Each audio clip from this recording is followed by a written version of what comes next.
بسم اللہ الرحمن الرحیم نحمدہ ونصلی علی رسولہ الکریم۔ اولاد کے حقوق۔ حضور صلی اللہ علیہ وسلم کے ارشادات ہیں۔ پہلا، مسلمانوں، خدا چاہتا ہے کہ تم اپنی اولاد کے ساتھ برتاؤ کرنے میں انصاف کو ہاتھ سے نہ جانے دو۔ دوسرا یہ، جو مسلمان اپنی لڑکی کو عمدہ ترتیب کرے اور اس کو عمدہ تعلیم دے اور اس کی پرورش کرنے میں اچھی طرح صرف کرے، وہ دوزخ کی آگ سے محفوظ رہے گا۔ تیسرا یہ، مسلمانوں، اپنی اولاد کی ترتیب اچھی طرح کیا کرو۔ چوتھا یہ، نبی کریم صلی اللہ علیہ وسلم کا ارشاد ہے، اپنے بچوں کو نماز پڑھنے کی تلقین کرو جب وہ 7 سال کے ہو جائیں، اور نماز کے لیے ان کو سزا دو جب وہ 10 سال کے ہو جائیں، اور اس عمر کو پہنچنے کے بعد ان کے بستر الگ کر دو۔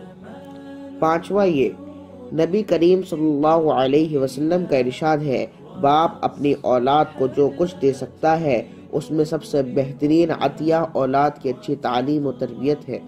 چھٹا یہ، لوگوں، تم قیامت میں اپنے اور باپوں کے نام سے پکارے جاؤ گے، بس تم اپنا نام اچھا رکھا کرو۔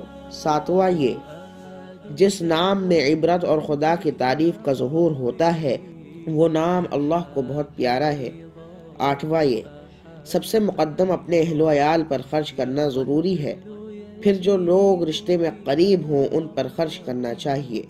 نواں یہ، 1 دینار جہاد فی سبیل اللہ میں خرچ کیا جائے، اور 1 دینار کسی غلام کو آزاد کرانے میں، اور 1 دینار کسی مسکین کو دیا جائے، اور 1 دینار اپنے اہل و عیال پر خرچ کیا جائے، تو ان سب میں اجر و ثواب کے لحاظ سے افضل وہ دینار ہے جو اہل و عیال کے نان نفقہ پر خرچ کیا جائے، یعنی بچوں پر خرچ کرنا بھی ثواب اور عبادت کے درجے میں ہے، اس لیے ان پر تنگی نہ کی جائے۔ حسبی اللہ و نعم الوکیل۔